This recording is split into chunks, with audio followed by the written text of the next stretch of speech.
Hey, welcome back to another episode on the Genealogy TV podcast. My name is Connie Knox. I'm Ashley Moore.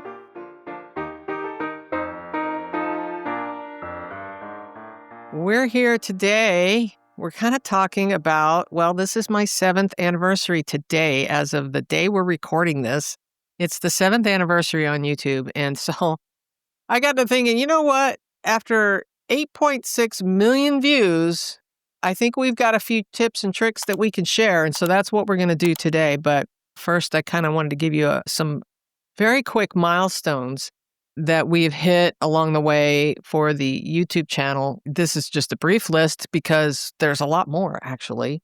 Yeah. So we have the Facebook page. If you're not familiar, we have the Genealogy TV Facebook page. It's facebook.com/Genealogy TV. And Ashley, God bless you. You do so much of the work over there. Thank you. You know, we have that newsletter too, don't forget. So make sure you're hooked up there. Along the way, we created a Patreon page. Ashley does all the work over there as well. And we created a website, and then along the way, people started asking me for handouts. And I'm like, wow, okay. Let me see if I can figure out handouts. So in the summer of 2020, we started creating handouts for some of the lessons, not all of them, but some of them. And then Ashley joined me in 2022 in April. Yes. Gosh, it's been fun. It's been a wild ride, huh? It's been fun. I've learned so much. I love the group of people that we have. I think in general, people who love this topic are just, your kindred spirits, or you find like folks that are just like you. But yeah, I love, especially our Academy folks. They're really great. It's funny because it's kind of like if you know, right? It's like if you're bitten by the bug, you're bitten by the bug. Oh, yes. Yes.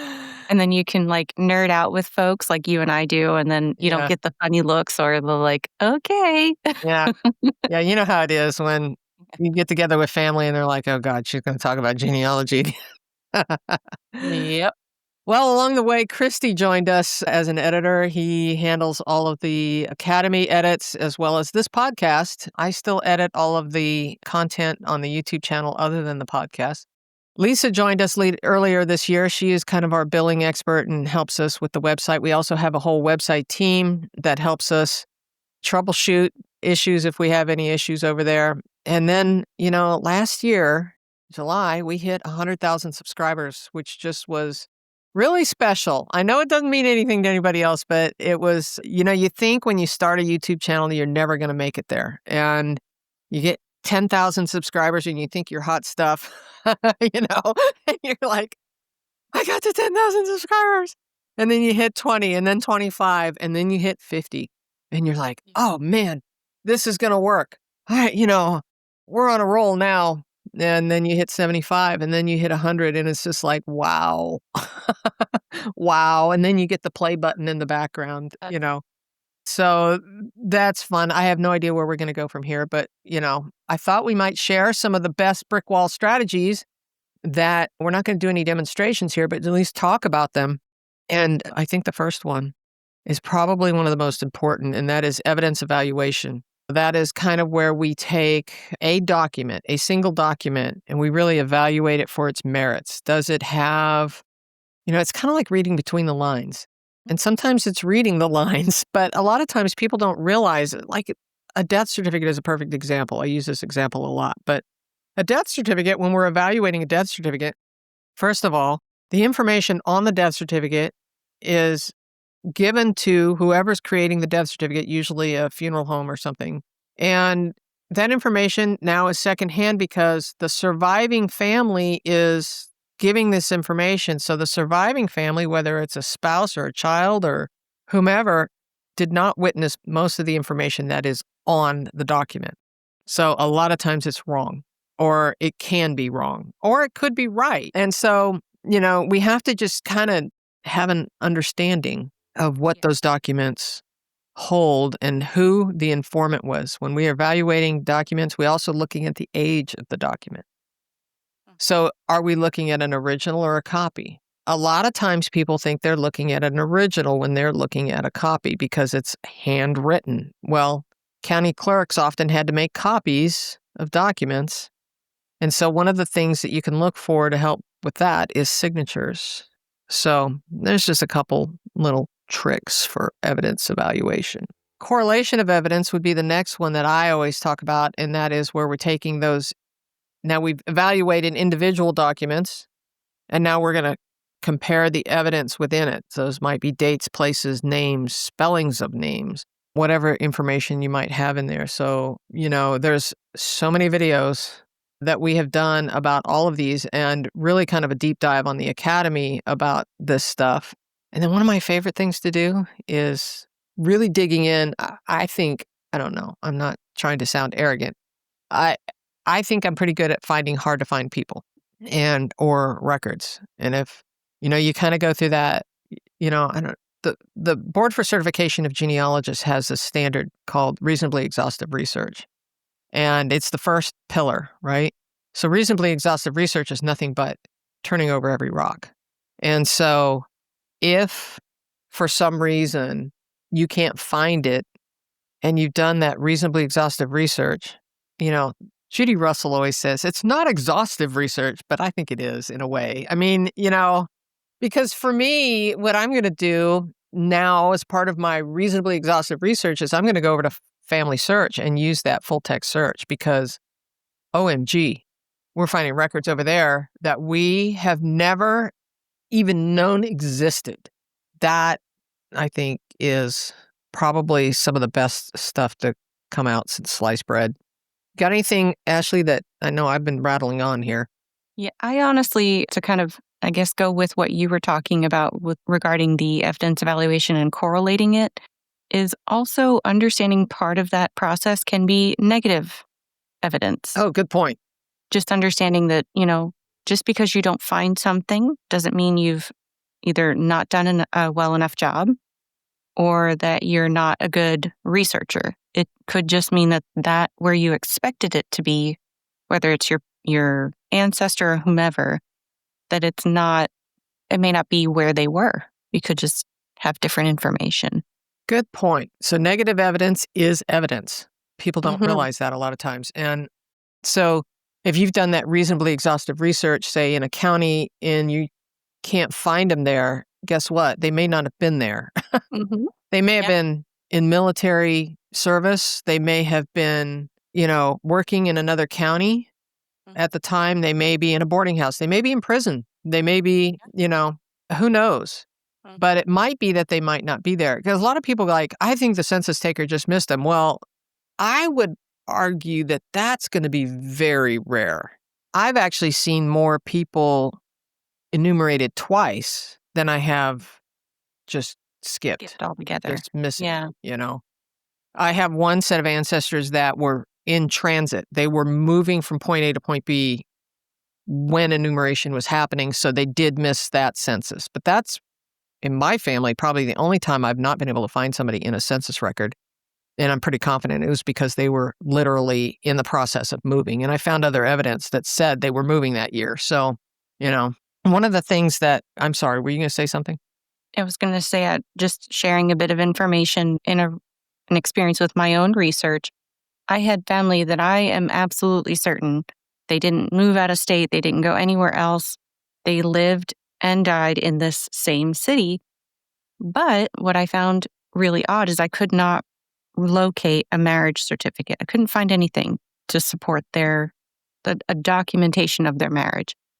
Well, I found out later on that they didn't get married in that state. They actually went to a justice of peace in another state, got married before that person.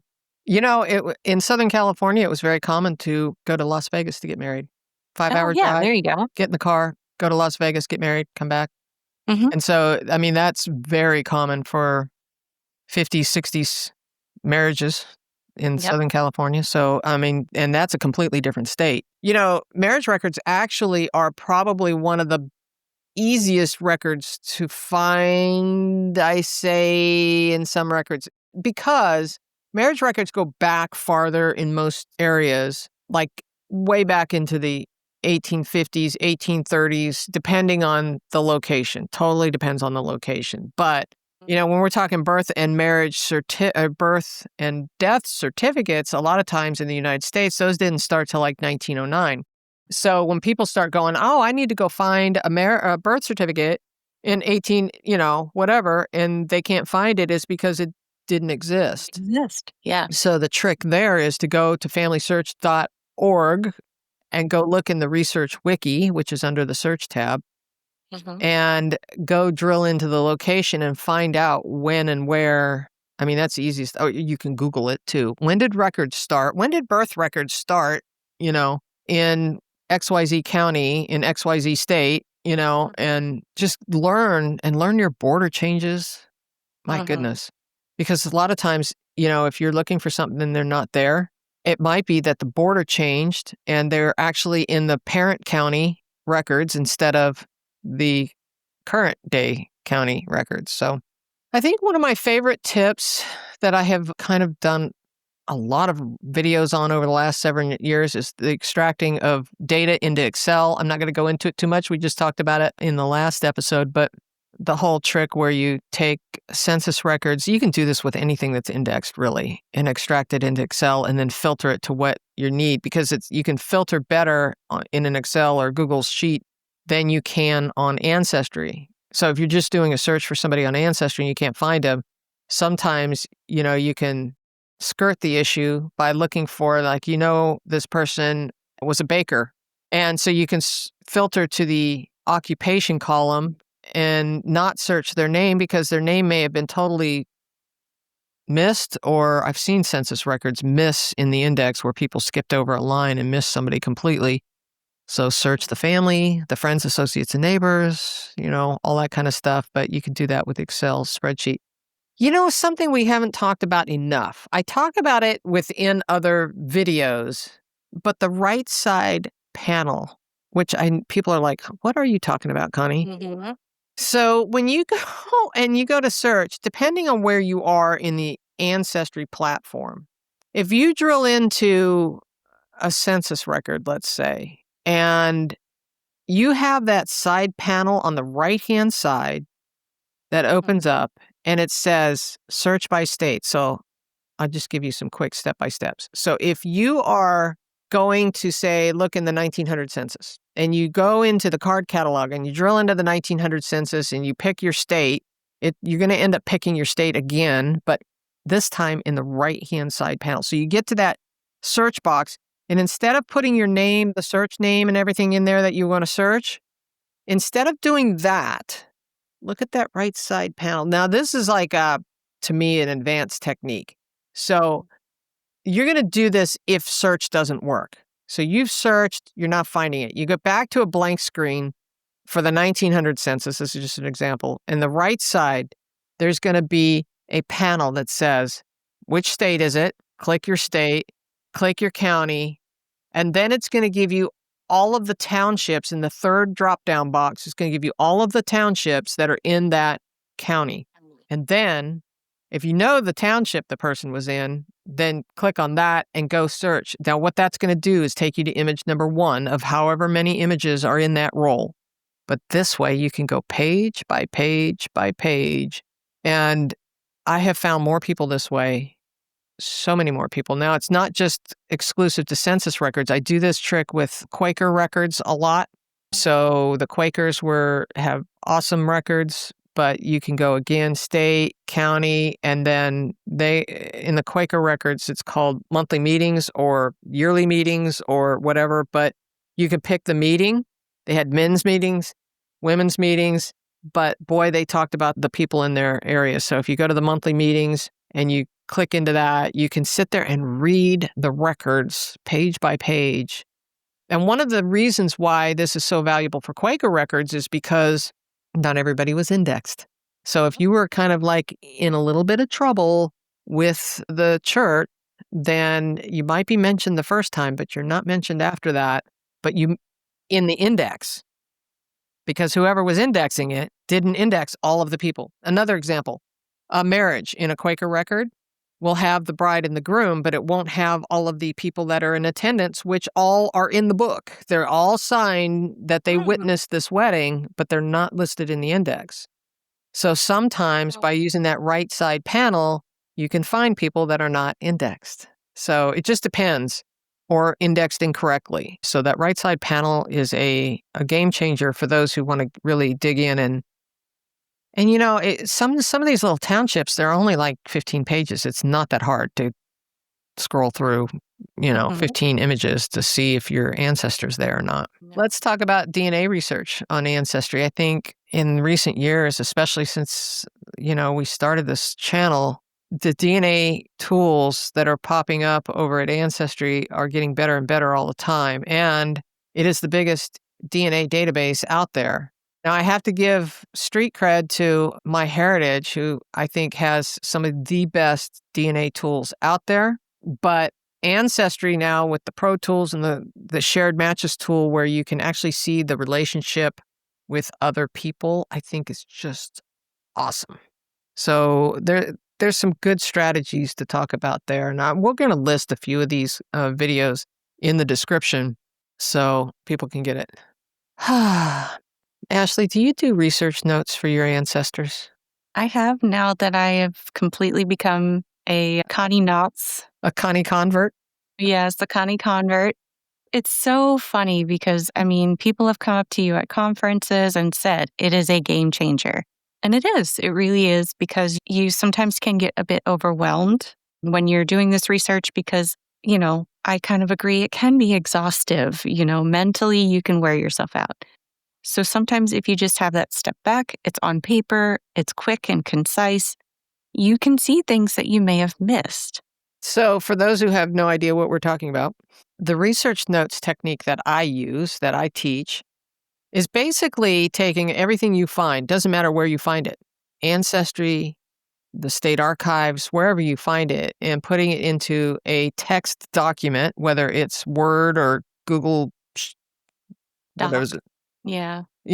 So you take this text document and you're creating timeline. So everything is put in chronological order. And I even do this I was talking at the Academy the other day about a huge probate package. And I will copy the entire probate package into another folder so that I can have a clean copy that I've never messed with, but a different copy where this is really more about filing, but where I break it apart and rename everything and put it in chronological order. Then I evaluate, we were talking about evaluation, I evaluate every one of those records, every one of those pieces of paper that were out of order in the file folder. Now they're in order in my new file folder. And then I evaluate all of those documents, and then I abstract that information into my research notes in chronological order, and man, the story comes alive. When you have research notes where you can sit there and look at it in a chronological order, and then you go, what am I missing? Oh, I'm missing the 1880 census. I have all the rest of them, but I don't have that one.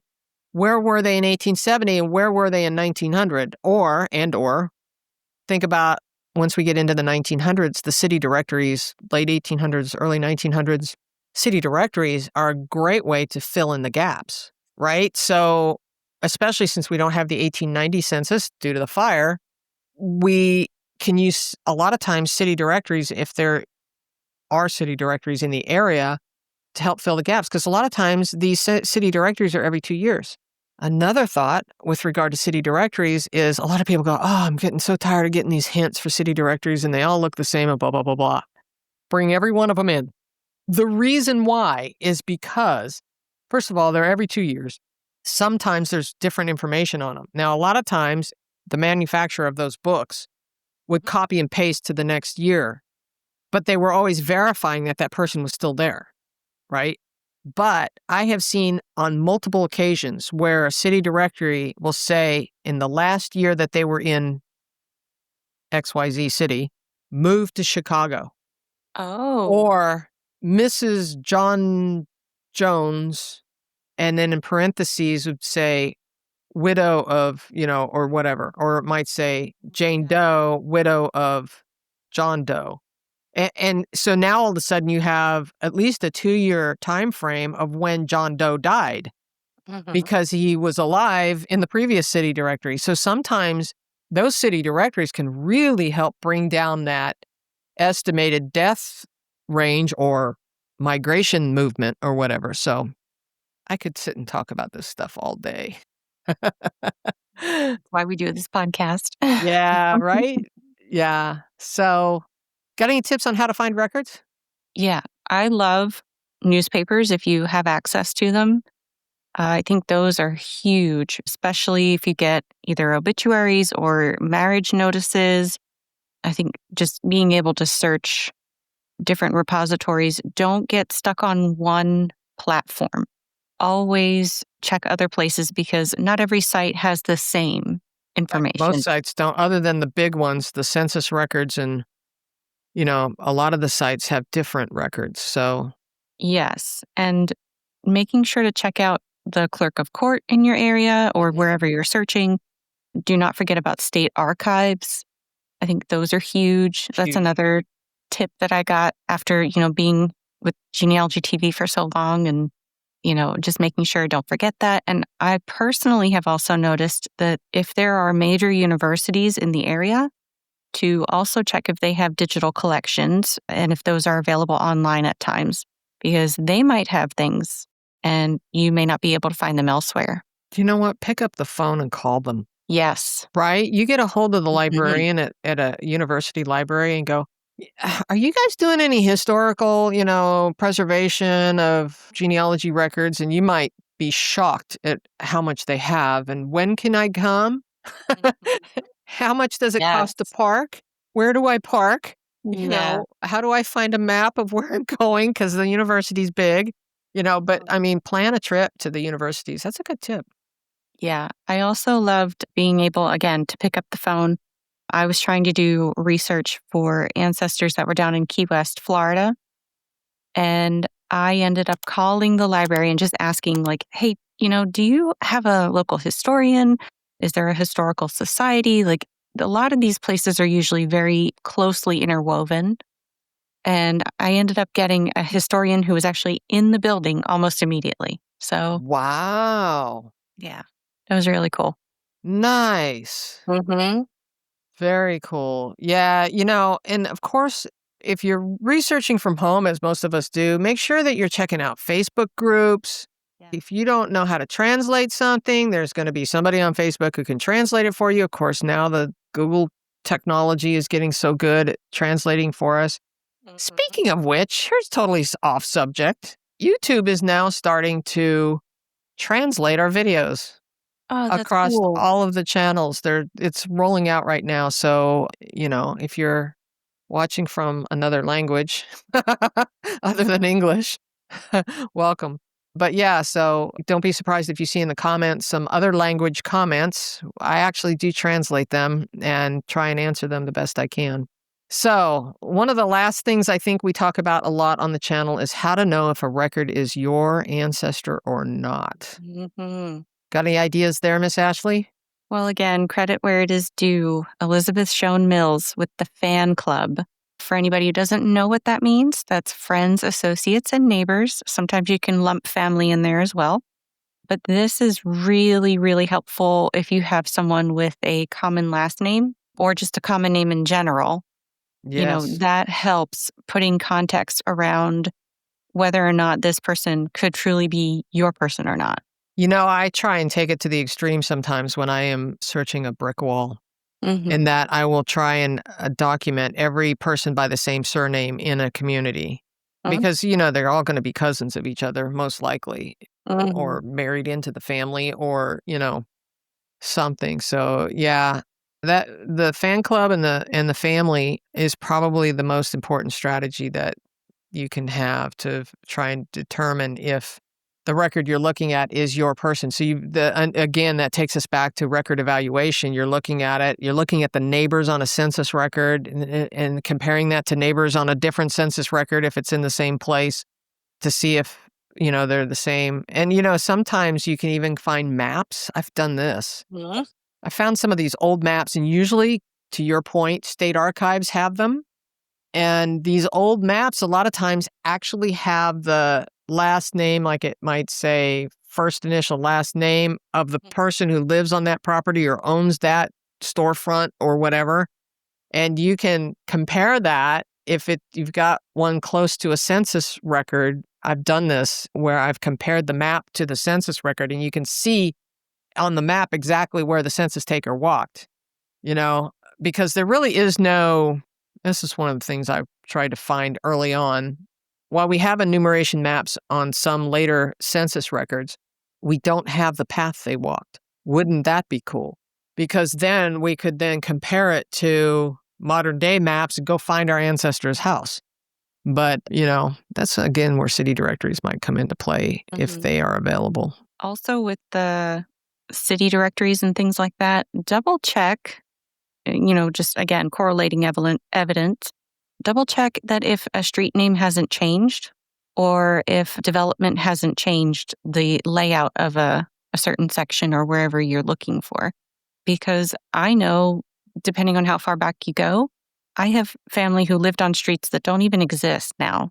And one of the things that you can do, this is where your point to the local historian comes in. I have contacted local historians and said, this water mill belonged to my ancestor, and I'm trying to figure out where it is. And he's like, oh, that thing burned down in, 1902. And it's just overgrown with trees now. There's nothing there. And it's like, well, at least talking to the historian, this guy knew it because A, he lived in the county, and B, he studies that all the time. So, and that goes back to the Facebook group.